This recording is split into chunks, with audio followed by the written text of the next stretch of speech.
नमस्कार, आप देख रहे हैं द बिहार टॉप। मैं हूं आदेशपुरी। बात करेंगे इस वीडियो में हम बीपीएससी के विभिन्न परीक्षाओं को लेकर। कल से आपने देखा होगा कि लगातार बीपीएससी के द्वारा जो छोटे छोटे परीक्षा है, मीन्स पद छोटा नहीं, संख्या छोटा जिसमें है, उसके आगे के प्रोसेस यानी कि जिसमें टाइपिंग होना है, जिसमें मेंस होना है, उन सब के बारे में कल सूचना दे दी गई है। और आपको हम बता दें कि कुछ छात्रों के द्वारा ये मुझे मैसेज किया गया, कुछ के द्वारा फ़ोन किया गया कि अब जो डिस्ट्रिक्ट स्टैटिकल ऑफिसर जो है उसका परीक्षा डीएसओ का जो है वो 29-30 को है, और कुछ कैंडिडेट है जिनका उसी दिन 70वीं का इंटरव्यू है। और उनका कहना है कि भाई ऐसे में हम क्या करें। तो आपको हम बता दें कि हमने तो उन्हें बताया कि आप आयोग में जाएं, एप्लीकेशन दें जिसमें आपका इंटरव्यू कॉल लेटर हो तो, या फिर मेंस का एडमिट कार्ड हो तो वो, और फिर से आपका जो एग्ज़ाम होने वाला है इसका एडमिट कार्ड आप सबमिट करेंगे और उसकी एप्लीकेशन देंगे कि मेरा इंटरव्यू का डेट बदल दिया जाए। लेकिन आयोग के द्वारा एक और आज नोटिस जारी किया गया है जिसमें यह कहा गया है कि कोई भी डॉक्यूमेंट्स आपको भौतिक रूप से देने की जरूरत नहीं है।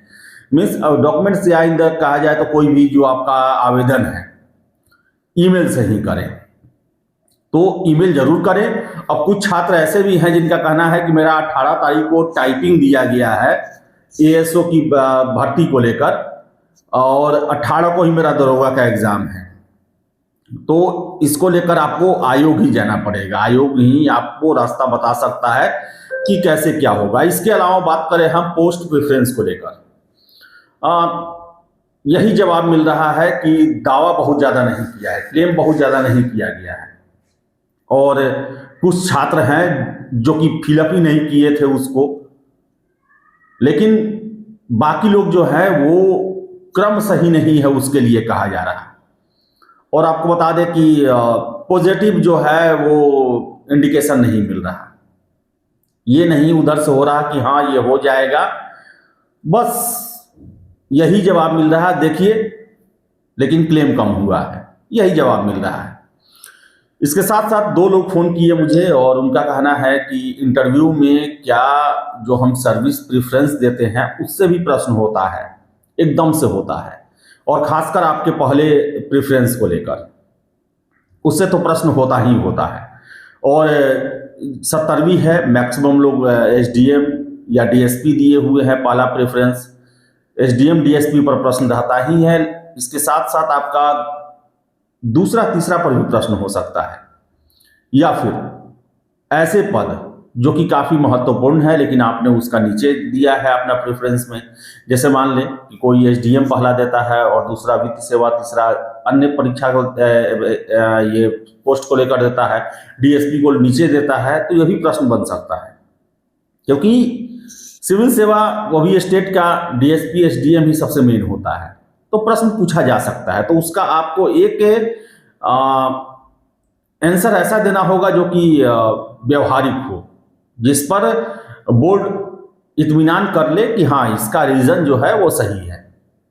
और सर्विस प्रेफरेंस को लेकर जवाब देते समय आपका उस पद को लेकर जो एक रुचि, विशेषज्ञता साफ झलकनी चाहिए। ऐसा नहीं कि हम जो है रजिस्ट्रार दे दिए और उसको प्रूफ नहीं कर पा रहे हैं, क्योंकि पूछा जाएगा इसमें कि रजिस्ट्रार, उससे हो सकता है कि उससे घुमा फिरा के प्रश्न पूछ दिया जाए।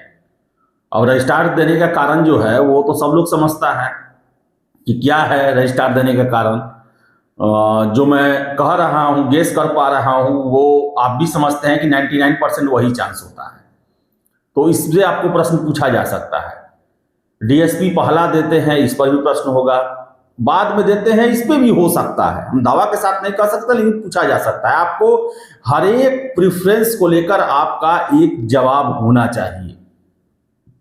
आप ऐसा ना हो कि उस समय आप जवाब देने की स्थिति में ना हो, ये ना कह दे कि हाँ हमको अच्छा लगा हम भर दिए, इससे पूछे वो बोला भर दिए।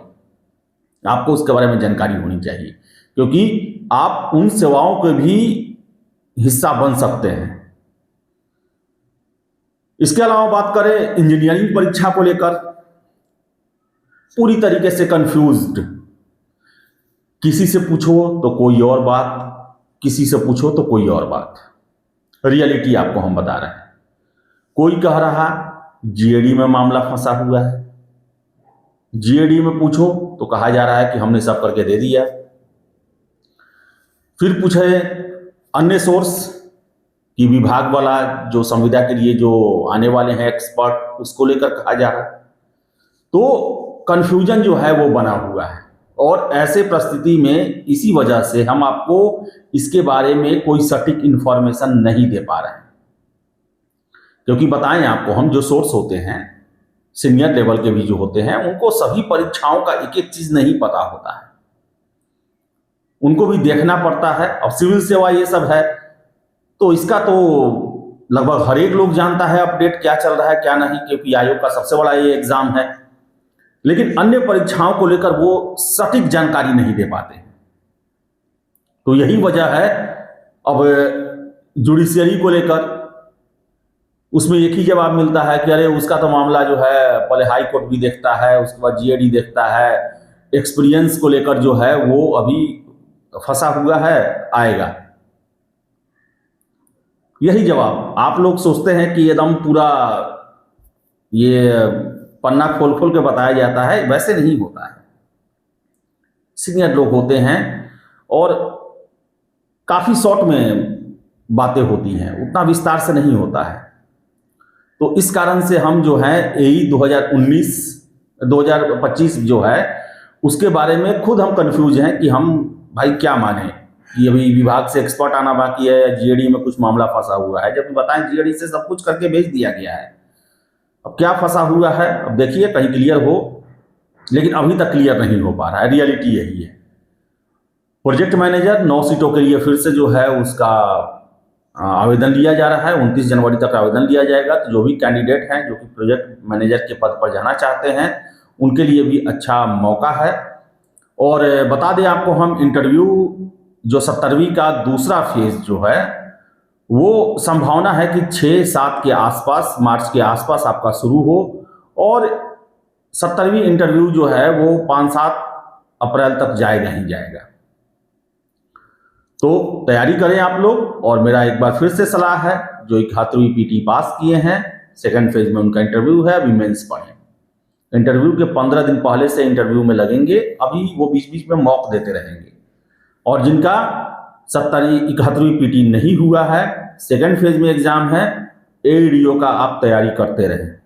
क्योंकि आपको बता दें, फिर से हम बता दें, सोर्सेज ने हमें कंफर्म किया है कि आयोग का पहला जोर जो है वो इंटरव्यू समाप्त होने के साथ साथ ही एडीओ परीक्षा को लेकर है।